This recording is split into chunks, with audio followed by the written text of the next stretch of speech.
We are 4 days away from Election Day, and joining us now is Steve Carter, a candidate for East Baton Rouge Parish Mayor President. Thank you for being with us this morning, sir. Good morning. My pleasure.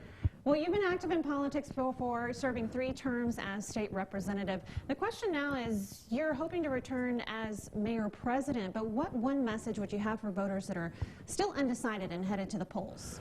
Well, I'm born and raised here in Baton Rouge, lived here all of my life with the exception of 5 years in the Air Force, and I love my city. And I've got 4 grandchildren, and I want them to stay here if they can. And the only way I can convince them to stay is if we improve some things like crime, and need to improve our flooding, and need to improve our educational system, and a number of things that I want them to stay because they have pride in Baton Rouge. And that's my main message and mission, is to improve the quality of life and have people have a lot of pride in wanting to stay and live in Baton Rouge. So you're speaking of crime. Let's talk about that, because that is obviously a very hot topic. What are your ideas to help decrease crime?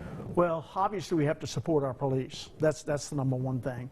I also think that by improving our educational system, the more opportunities people have, the less crime we have. So if you're employed and you're happy with what you're doing, the chances of us getting involved with crime is less.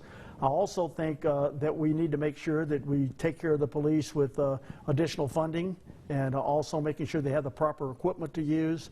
And one thing I've talked to a number of people about that I think we possibly ought to consider bringing back is the BRAVE program. It's been proven that the number of homicides at that particular time was 40% less than what we have right now.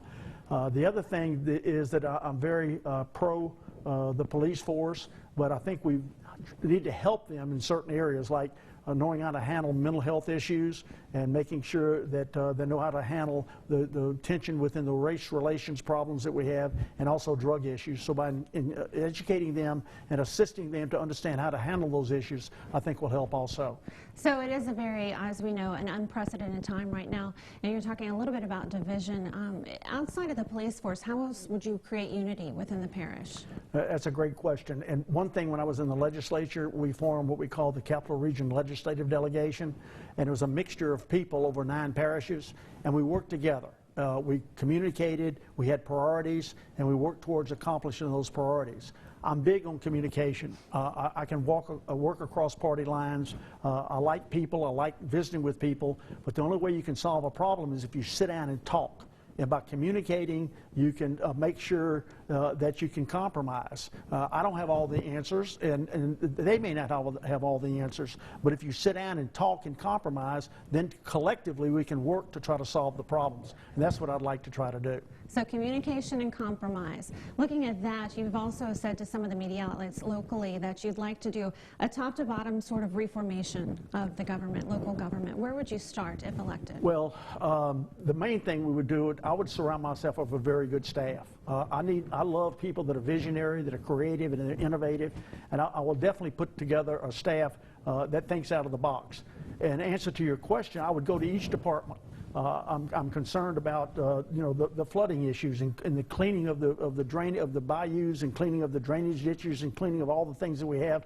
I mean, the other day on TV, they had a lady that was petrified because we had a major rainstorm, and she turned her back and said, "This ditch has not been cleaned in I don't know how long, and every time we have a rainstorm, it comes up and overflows the banks and floods my house." That's unacceptable to me. So I would go into departments, talk to all the people, not saying we have bad people, but I want to make sure that they're held accountable for what they do.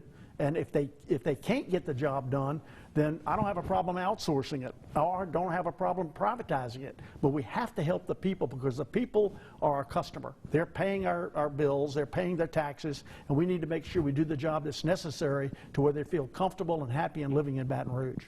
Accountability and help the people, your final 2 messages there. I want to thank you, Mr. Carter, for joining us this morning on Fox 44 First Edition. We'll be right back after the break.